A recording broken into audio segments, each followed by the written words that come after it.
Азыркы күндө бул азыр январь айынын аягында тартып атабыз да муну. Булар ошондо жазга даяр болобу? Жазга даяр болот. Булар чоңоет да? Булар чоңоет. Булар аса тукумду көптөйт экен. Биттаси 54-55ке чейин жумурткалайт, көйөт экен. Мындай атайын кутуга саганыбыздын себеби эмне? Кутуга саган себеби мына даяр болгондо немеге ушундай ящиктерге салып койсо, мына чубалчаңдар астыга түшүп кетет. Анан ошол жерден биягы үстүндө даяр топурак кала берет да. Элге баган кыйын экен. Ошон үчүн ящикке салып коебуз. Азыр бизде мыналар жакшы даяр болот, булар март-апрелде капкара болуп даяр болот да. Аз балалап аткан учур экен да, мына. Балалап аткан учур менеки. Ошондо мына жериңизден бар да аз бардыгында. Бу жерде мынерге чейинки уже жазга даяр болот. Нарагы да 1 айдан кийин даяр болот да. Кийинирээк салынган. Кийинчерээк салынган. Анан мунун килограммын канчадан алып келгенсиз өзүңүз? Качан алып келдиңиз эле? Биз күздө, былтыр ноябрда, ошондо кадам жайдагы баягы бир эже өндүргөн экен. Ошонун барып 5 аял болуп алып барып үйрөнүп, ошонун алып келгенбиз. Мындай эле чекесинен эле лопатка менен эле мынантип эле тупурак менен салып берген 1 килограмм 200дөн. Ошондо алып келип эметкенбиз да. Ушу мына ошондо сиз канча килограмм берге таштагансыз? Мен 3 килограмм таштагам. 3 килограмм. Анан буга кандай кам көрүш керек экен? Азыркы учурда мына жерде эшикке бизден малдан чыккан ушкурт деп коёса, ошону салынат экен.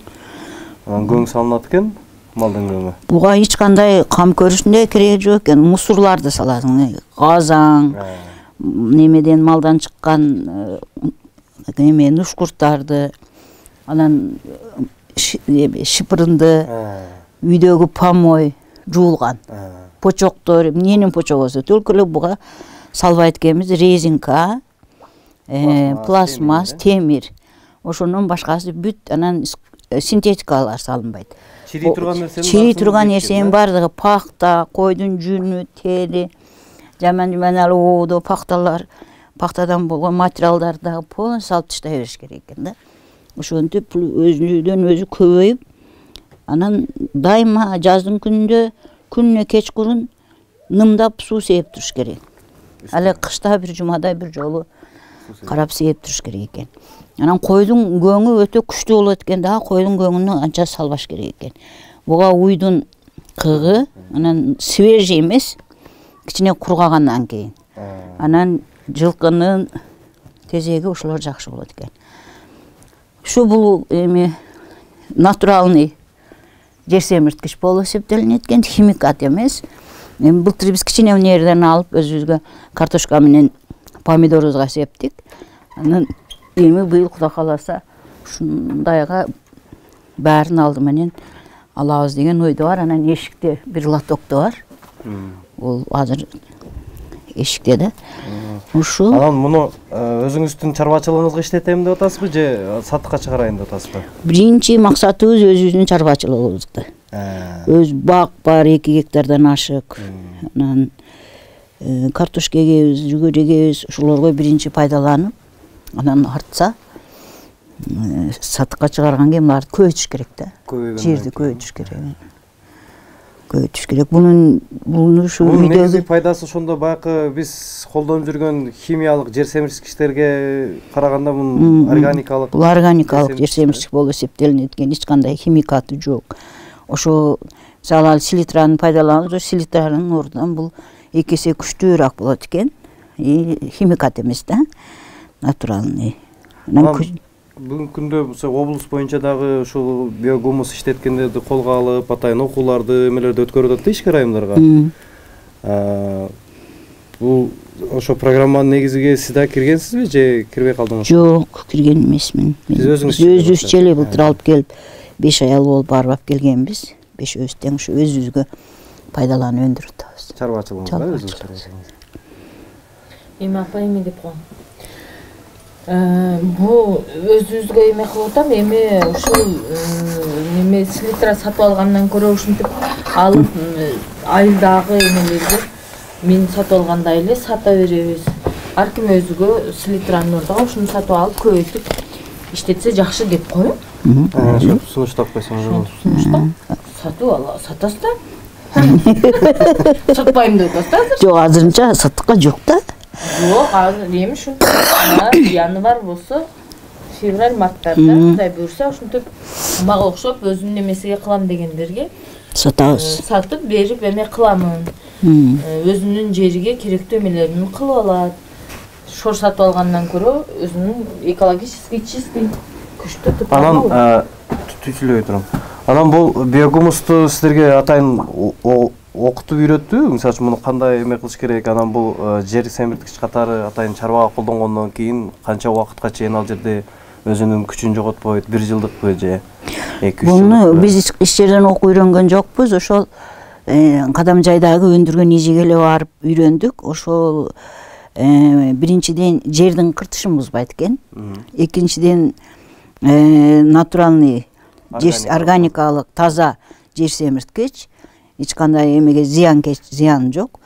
Ошону бизге айтып түшүндүрдү. Мындай кантип өстүрөт, шуну түшүндүрдү.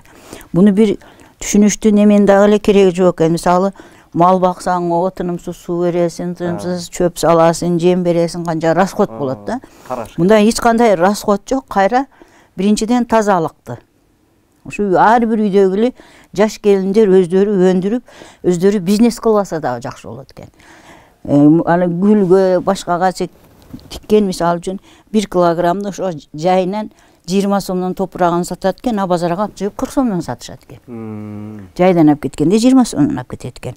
Тонна кылып кетишет экен. Эми биз дагы келечекте балдарыбызга, келиндерибизге үйрөтүп, көбөйтүп, өздөрүгө бизнес уюштуруп берейик деген оюбуз бар. Буну канчалык эле уюштурса, мисалы коңшулардын, көчөдөгү бүт тазалыкты алып келип ошого салса боло берет экен да. Ошол жагы жакшы экен. Бизде эми айылда көп мал карайт го, ошондон чыккан мондай атып калган кашектерине салса болот экен. Анан сырткаран кыгын салса. Кыгын салса болот. Айылда мисалы мына кышы менен мынандайчылар, мынандай эмелер күйгүзөбүз, мына эшик капчыгып алып, анан пайдасыз эле төгөбүз да, күйгүзөбүз. Мына ушунун астында дагы азыр сөөлжандар бар. Ушул астында бул дагы эрте баарга чейин Кудай кааласа азыр мына ушулардын бүт жейт да. Жейп жок кылат экен. Чириндек кылып, мунун үстүнө баягы келиндер идиште только мыйла аралаштырбаш керек. Мыйланы аралаштырбай таза чайкап, жууп, ошолорду алып келип тынымсыз сеп, почокту, бардык почокторду жей турган нымда эле турса, бул өзү эле иштей берет экен да. Бизге жумуш эле өзүнүн тазалыгын жыйнап терип келип ушунун үстүгө таштай бериш, башка жумуш жок. Ошол бул эң бир өзүгө дагы пайда, бизнес кылсагансыга дагы пайда, расходу жок да. Расходу жок. Сиздикин көрдүк, мал кармаган сарайды эле ортосуна эле коюп коюпсуз да. Атайын буга жай кылыштын дагы кереги жок экен да, мындай караганда. Мындай эми бул айрыкча салкын, анан караңгылыкты жакшы көрөт экен бул сөөлжан.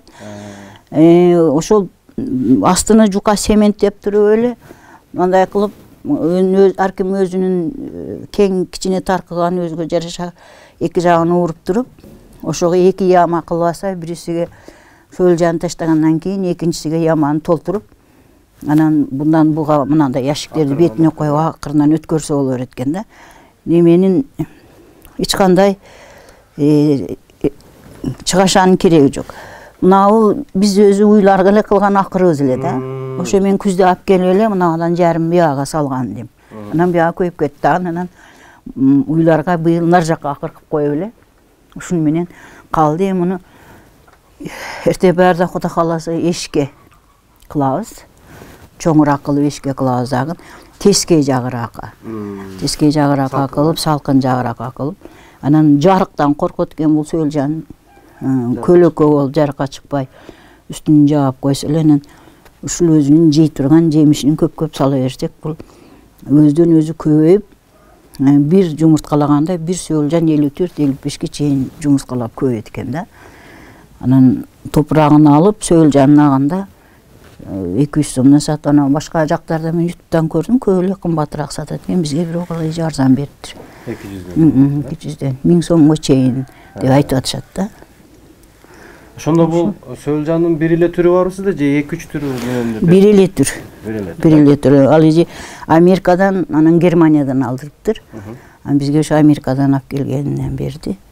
Ошону менен дагы бир көйтөбүз деп атабыз. Эми мунаны алсам, мына жерден мынанын асты жык сөөлжанда көйгөн. Бул жакта, мына жакта дагы бар. Анан эшикте дагы бар, эшиктеги тоңуп калды, эмне болду билбейм. Кышта? Кышта бетине жаап коюш керек экен кышта. Мындай шипан кылып кылса жакшы болот экен да. Атайын жаап койсо жакшы болот экен, жаан чачындан эмеден сырткары болот экен. Анан бул тоок таап алат экен. Тооктун этият кылыш керек экен. Кошуналардын тоогу да ушуну билип алгандай келип алып тутат да. Ошо карабай калсаң кирип кетет. Бюджеттерге да ошону бул бир жагынан өзү семейный бюджетке пайда, канча селитраны алып көчөткө салгандан көрө. Акшы менен муну даярдап алсаң, эрте баарда даяр болот дагы. Өзүң бюджетиңе почти 15 000, 20 000га чейинки киреше болуп эсептелинет да. Бул жагы сатып алгандан көрө өзүң даярдап алсаң, бул жагы дагы киреше. Экинчи жагы, муну даярдап өзүңдөн артса, сатыкка чыгарсаң, ал жагы дагы пайда да. Эми ошол Кадамжайдагы эже кышы менен бүт заказ берет экен, мага 5 тонна, мага 3 тонна, мынча тонна деп. Анан ошол жазга чыгып даяр кылып беришет экен да. Эми биз дагы балдарыбызга үйрөтсөк, ошо деңгээлге жетсе дагы болот да, болот, бунун эч бир кыйынчылыгы жок. Анан бир айта турган нерсе, обязательно мындай даярдаганда астын цементтеш керек экен. Себеби астын цементтебесе сөөлжан качат, анан астыдан өзүбүздүн жергиликтүү сөөлжан чыгып, аргындашып кетсе, немеси бузулат экен. Тукумучу. Мындай эле биздин сөөлжандар мындай эле жеп эмени өндүрө бербейт экен да, тупурак чыгара бербейт экен. Рахмат сизге. Ийгилик болсун. Урматтуу биздин YouTube каналыбыздын көрүүчүлөр, көптөгөн суроонуңуз боюнча ушу биогумус тууралуу маалымат алып бердик. Аны жеке бизнес катары да колдонсоңуздар болот экен, жана жеке чарбачылыгыңыздарга дагы ушинтип өзүңүздөр чакан кылып туруп, атайын жайкып туруп, жасап өндүрүп, ал жок болбойт экен бул негизгиси. Өзүнөн өзү көбөйүп утуру өзүңүздүн помидор мына жаз келатат, помидор тегебизби, бадыраң отургузабызбы, көчөттөрдүн астына дагы ошол сөөлжандын органикалык таза топурактарынын, обработка болгон топурактарын колдонсоңуздар болот экен. Салам медиа, Баткен.